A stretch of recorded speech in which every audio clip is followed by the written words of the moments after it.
Charles Leclerc has gone on a full rant against his teammate during the cooldown lap, and it's now obvious that these two won't end their Ferrari era on good terms, with Sainz not respecting team orders and with Leclerc speaking out loud about his feelings. Who was really at fault for what happened at Ferrari, and more importantly, did the Las Vegas GP show why the team is trophyless since 2007? One of the most dramatic radios was delivered to us by Charles Leclerc in the cooldown lap, as the Monegasque driver felt somehow betrayed by his own team and has threatened that from now on he will only look after himself and nobody else in the team. Leclerc is generally perceived as a trained PR person, and whenever he has something bad to say, he keeps it for when the curtains are closed. But it looks like the overtake from Sainz when Leclerc was exiting the pit lane has definitely been the final straw between him and the Spaniard. And when talking about this to his race engineer, Leclerc went on an X-rated full rant mode, saying, "Yeah, I did my job, but being nice F's me over all the effing time. All the effing time. It's not even being nice, it's just being respectful. I know I need to shut up, but at one point it's always the same. So oh my effing God." As you already know, swearing itself might get Leclerc into trouble with the FIA, but obviously that is the least of his problems right now. The fact that he would get a legitimate championship contender from 2025 onwards, as his teammate and the team are acting the way they are with Sainz, who is leaving at the end of this year, goes to show that the situation needs to be addressed immediately. Of course, the first stint went terrible for Leclerc, who burned his tyres in trying to get past Russell, but after failing to do so, he lost 2 positions to Sainz and Verstappen, which cost him a lot of time.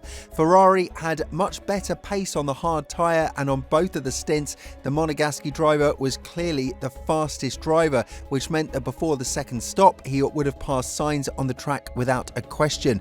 The team probably knew this, so they asked for a swap before the pit stop, a risky swap in which Hamilton could have benefited a lot, but by leaving out Leclerc longer and pitting Sainz earlier, they effectively undercut their own driver. Obviously, the data showed that Sainz was a bit slower on the hard tyre, which is why they told him not to attack Leclerc when he will exit out of the pit lane. And this is something that is very hard to understand. Why did Sainz disobey the orders from the team? Even the swap of the positions is something that Sainz delayed for quite some time, which probably cost Leclerc about a second of lap time, more than enough for him to get out safely ahead of the Spaniard after the second pit stop.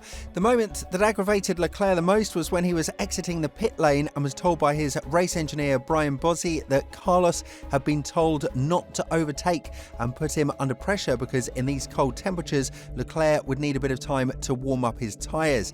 That, as you can already imagine, didn't happen, and Sainz got past Leclerc in the first DRS zone, and Brian continued to talk to Leclerc about keeping his tyres while he was being overtaken, and how Sainz has a team order to not put him into pressure. So Leclerc offered a unique solution, saying, "Maybe try in Spanish." Throughout the cooldown lap, Leclerc was told by Vasseur himself to calm down, and when Brian told him to pick up after doing the right thing for the team, he replied, "Effing pick up what the F you want, and the radio is on, I am sorry." Many will perceive this comment as rude, but if you are to look at the actual picture, the biggest loser and probably the biggest problem in the entire situation is Ferrari. Sainz was asked to enter the pit stop for quite some time, and when he committed to entering it in order to avoid being overtaken by Hamilton, he was told at the last second to stay out because the team weren't ready.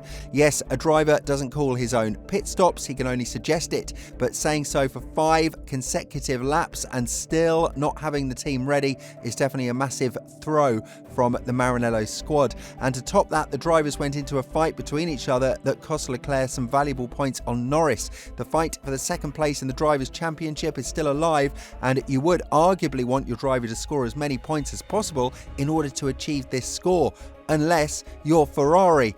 When talking about the entire race and how disappointing of a weekend it was, Leclerc sent a strong warning to his team that from now on, things will be different, because he can't always be nice and play the team game when his teammate is clearly showing disrespect to him and the team altogether.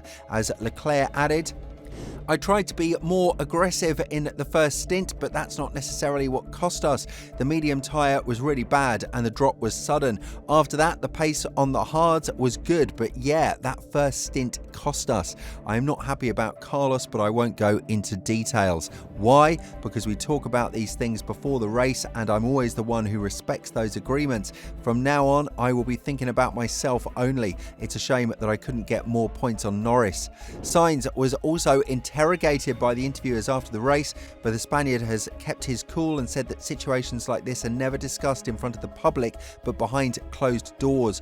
When being asked about why Shah was upset with him and whether he can explain why that happened, Sainz said, "I agreed not to talk to the media because we always talk here. We always make a mess. I agreed with him not to say anything to the media. It's stuff between me and him. I never open the radio. I never talk to the media because I don't like it. It's not a nice thing to do. It's not necessary." But still, Sainz has talked about it from his point of view, and he insists that his requests weren't listened to. As he added, "I don't want to look for who's at fault. It's not the moment to talk or analyse. We need to look at what happened. I was already asking to pit 2 laps earlier because I knew Shah was faster and I wanted to let him by, but I wanted to get out of the way. Hamilton was coming behind him and I knew chaos was coming there. I asked to be pitted because there was a lot of graining and we couldn't do anything there. We didn't pit and I stayed out for 2 laps. Even on the lap where I wanted to pit, we made a mess at the pit entry and things didn't go well. But they didn't go well for me, they didn't go well for Shah. I also lost a lot of race time there. It wasn't a nice situation and it wasn't easy to manage. It went like this, and that's why I prefer to analyse later and not speak in front of a mic." The general feeling that the F1 experts and fans have for Sainz after this race is that the mentality he's shown in Las Vegas is exactly why no top team wants him. He doesn't respect the team orders and always feels like he's ahead of everyone in the squad. Obviously, he had some great calls like the 2022 Monaco and Silverstone races, but in Sainz's defence, if you're being told to pit and then to stay out in the last second because the team wasn't ready, just goes to show how poor of a strategy the team had throughout the weekend. This could have aggravated Sainz's actions as well, who felt betrayed by the team and made sure to reciprocate on the track, but yet again he didn't respect the team orders to not pass Leclerc when he was exiting the pit lane, and that's the most important thing that we need to take away from this weekend and Ferrari's strategy. The problem here is that Leclerc had a fresh power unit, and on a circuit that is dependent on the power of the engine due to the long straights, Ferrari would have been smarter to utilise Leclerc much better, as they've definitely thrown away a double podium finish after allowing it to be massively undercut with both of their cars. Overall, the fault must fall on the team, but the last time we heard Leclerc being this loud, massive changes happened. Binotto was sacked from the team as team principal after the 2022 Silverstone race that spilled the water from the glass. But with all this in mind, do you think that Leclerc is the one who is always taking the sword for the team? And furthermore, do you think the Sainz has proven why a top team never discussed a potential deal with him? Let us know in the comments below, and if you want to find out more about Perez's latest drama with Red Bull and his seat, check out the video that's appearing on your screen right now.